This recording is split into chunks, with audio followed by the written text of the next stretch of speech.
What is up, guys? Randomodium here. I wasn't planning on doing this video, but patch 9.7 notes just came out, and I really freaking like them.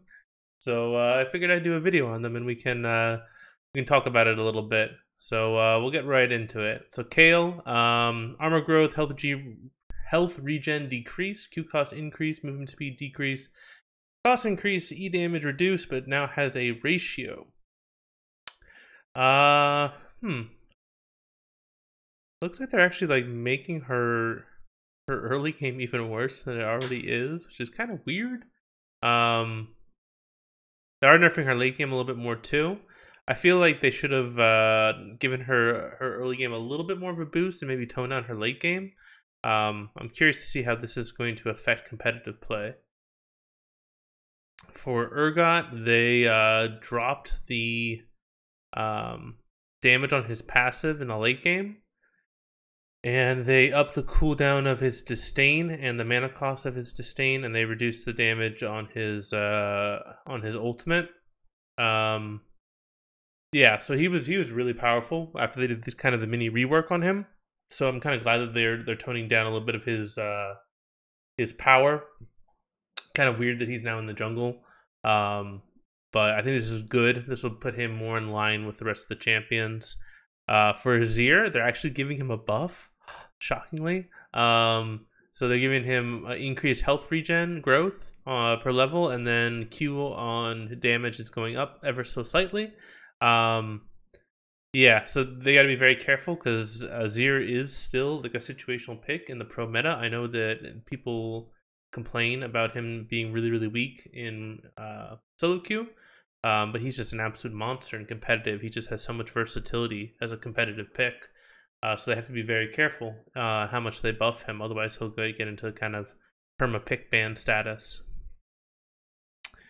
cho'gath, the cooldown on the rupture has been reduced. I think this will impact actually low elo the most, since normally in higher elo and professional play, his Q is not very reliable.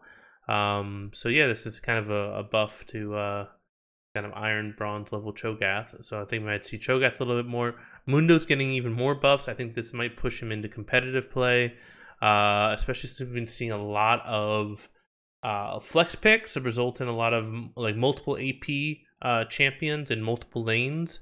Mundo is great against team compositions that are mainly magic damage. So I definitely think that we could see Mundo back in competitive play. And yeah, he's a good pickup for solo queue too. If you know how to play him and the enemy team picks multiple damage threats, magic damage threats, he's really good. So they upped the damage on his Q, and they upped both the minimum and the maximum bonus attack damage on his E. So yeah, he has more damage. He's going to be better at dueling. Definitely can become a top lane monster.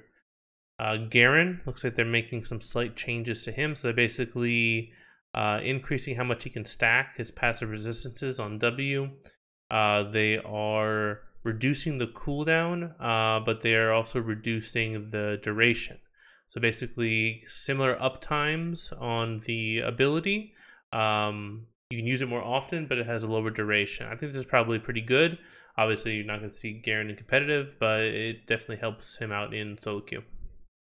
Leona, cooldown gets reduced massively on her E, down to 6 seconds at max rank. This is going to make Leona's late game a lot stronger. I don't know if it's going to be enough to put her into competitive play, but I think some teams are definitely going to be looking at her for certain situational counter picks and things like that. Lissandra, they drastically increased the cooldown on her Q. I think this is probably, they went overboard. Her cooldown went from 6 seconds to 10 seconds at rank 1. And then at rank 5, it's 4 seconds as opposed to 3. That's not as bad. But she's going to have virtually like no wave clear in the early game. It's going to make it a lot harder on her. It may cause her to fall out of the meta completely at professional play. I don't know. Maybe they'll find another way around it. But this is a huge nerf in my opinion. Morgana, health regen growth decreased, W ratio decreased.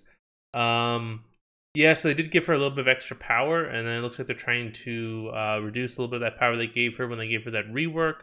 I don't think it's going to really hurt her that much. So the total damage ratio went from 0.8 to 0.7, and maximum went from 2.16 to 1.89. Don't think it's going to impact her that much. She'll still be kind of a situational pick in both mid lane and support. Pike cooldown decrease early, E stun duration increase. This is really big. Pike is kind of can be a terror in a lot of professional team composition. So any buffs to Pike means that Pike could potentially come back into the meta in certain situational areas. It just depends on. He really is good to catch comps, but he struggles in a lot of other team compositions. Rumble, they're buffing his movement speed on his W, and they're reducing the cooldown on his ultimate. Ooh, I definitely think we're going to see a lot more Rumble in competitive play with these buffs. We're already seeing him situationally with certain people who are really good with him. Rumble is just an absolute terror in competitive play. So yeah, I definitely think we could see more Rumble. Silas getting more nerfs, so health regen decrease. His health regen was 9.5. That was huge. That's a really high health regen, down to 7.5. Looks like they're dropping the damage on his Kingslayer, his W, and they are increasing the cooldown on his E early on, but it's gonna be the same at max rank. So yeah, Silas is really good in a competent person's hands. So yeah, I feel like this is probably a little bit warranted.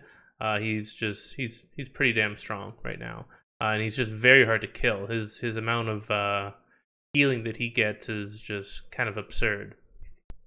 Now we get into the stuff that I really like. So Cinderhulk, they're buffing the damage to minions and monsters. This is really helpful because one of the things that you always felt like is that you were sacrificing clear speed and things like that. Like Cinderhulk just didn't feel that good on a lot of junglers. I mean, I still took it a lot because I like the tankiness that Cinderhulk provided. But anytime Cinderhulk gets buffed, I'm a happy jungler since I'd like to go for more of those divers and Vanguard junglers who like to build Cinderhulk. So this is kind of a buff to pretty much everybody in my champion pool. So I'm pretty happy. They finally fixed the Dark Seal. So I don't know if you guys know, but the sellback value on Dark Seal was ridiculously high compared to most other items. So it looks like they adjusted that, and they also happened to give Dark Seal a nerf on ability power. So I don't think you're going to see people going double Dark Seal anymore or triple Dark Seal anymore. So yeah, I think that's a well-needed nerf. I guess I mean it was kind of cool that you had that option, that it had a good sellback value, so it was good to go into. But I understand the reasoning for it.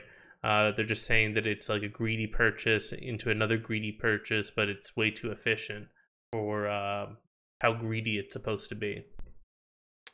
Wits End, completely reworked the item. Oh my god, I freaking love it. So total cost is up 500 gold to 2,900. The build path is very similar, except the combined cost is up. Attack speed is going from 40% to 50%. Magic resist goes from 40 to 50. Movement speed still new is movement speed 5%. On hit damage, they changed it from 42. Rip all the memes associated with the number 42. And now they've changed it to 15 to 80 at levels 1 through 18. So way stronger in the late game. And then it also says that heal for the amount of on hit damage dealt by Wits End. 33% effective for ranged. This is freaking massive for so many different champions. And I really like how they explained it, is that this is a very slot efficient item for attack speed bruisers that basically don't have to go Malmortius anymore because it shares that passive with Steric's Gauge. Now you can go Steric's Gauge Wits End and you gain a lot more efficiency out of it. Yeah, I really like this. This is so good on so many champions, so many divers and skirmishers. Yeah, it's just like Warwick, Irelia, Jax. Yeah, just a lot of champions I can think of that I play a lot that this would be really good on. So I'm really excited for this item. I know some people are probably screaming internally that this change went through from the PBE. It's going to definitely shake up the meta a lot. But I'm really happy because I think it really favors my champion pool, and I'm excited to see how it affects the meta in both jungle and top lane. I also really like these rune changes. So they changed Eyeball Collection. So they basically changed Eyeball Collection, Ghost Poro, and Zombie Ward. So they all give you adaptive force. So they either give you AP or AD depending on what you build towards. But how you get that adaptive force changes depending on which ward you take, or which rune you take rather. So Eyeball Collection gives you the stacks from kills or assists. It no longer gives them to you for ward kills. Ghost Poro gives you stacks based off of every single time you get a Ghost Poro. So now they're making it so that your wards will now spawn a Ghost Poro when they expire, giving vision of the area until they're scared away. Sorry. That's really cool. So now Ghost Poro is like way better. It's kind of a combination of the Zombie Ward and the old Ghost Poro. And then you gain stacks of adaptive force for every Ghost Poro you get, so it encourages you to ward more. And then Zombie Ward is all about clearing out wards. So anytime you clear out a ward, you gain adaptive force. So that's really cool. So this gives a lot more versatility to the tree. It makes it so that most people were going Eyeball Collection, let's be honest. This gives you a lot more choice in this tree. So I think you're going to see a lot of people going Ghost Poro. You might see more people going Zombie Ward. So it's really exciting for me. Cut Down's getting buffed. I think this is good because it seems like tanks are getting buffed in multiple areas in this patch. So this rune, which is good against tanks, is also good that it's getting buffed. I think that'll hopefully balance some things out a little bit more. Demolish is getting a buff. I already thought that Demolish was pretty good. You saw it being taken a lot. It's getting even more of a buff. Now it's 35% max health. So yeah, I'm excited for that to help knock down those towers and get those tower plates. Overgrowth is getting a buff. Now instead of 2.5% max health, now it's 3.5% max health. Definitely like that. Going to be very useful with my champion pool and the champions I like to play, since I like to play mainly Vanguards, Juggernauts, Divers, those type of tanky boys. So yeah, I'm very excited about that. Predator got a quality life upgrade. Not too concerned about that. Ultimate Hunter is now a little bit better. So it gives 5 plus 3 per stack, maximum 20% instead of max to 15%. That's definitely really good. Definitely kind of an indirect buff, I guess, to Karthus, maybe Nocturne, those type of people who are really ultimate reliant. So definitely you might see that being taken more often now. Let's see. Oh, this is perfect. You can now stack your Tear of the Goddess immediately through the cheat menu in the practice tool. That was something that I really hated whenever I was trying out a build that had Tear of the Goddess. You had to actually stack it in the practice tool. That's awesome that they made that change. ARAM looks like they are bringing out a lot of those changes to the ARAM, so you can ban out stuff. Looks like they're going to increase minion spawn rates, more movement speed, more damage to structures, so they're going to speed up the game times. They're reducing the effectiveness of poke champions. Okay, so we get barriers been replaced by backtrack and a couple other things. I don't really play that much ARAM, but this is cool that they're giving ARAM some quality of life buffs.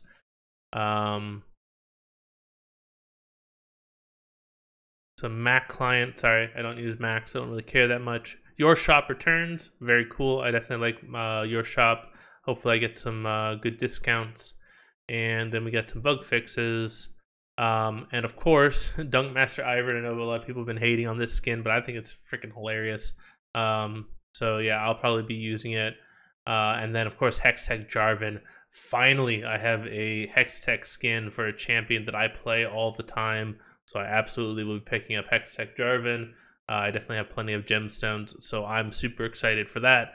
So overall, this patch was awesome. I really, really love it. It's going to really shake up the meta. I'm not sure when this patch hits the professional scene, if it's actually going to hit in time for... I'm assuming it'll hit in time for MSI. But yeah, you might see Azir coming back. Mundo coming back. Leona is going to be stronger. Lissandra's not going to be as pick ban worthy. Rumble might be coming back. Tank junglers might be coming back more. You get a lot more attack speed bruisers with Wits End. These rune changes are great. Yeah, just great stuff all around. I think it was a really great patch. I definitely want to know what you guys think as well. So let me know what you love or hated about this patch in the comments below. And if you like me doing these patch notes videos, drop a comment as well, and I'll try to do them more often if you guys like them. Hope you all have a fantastic day. This is Randomonium, signing off.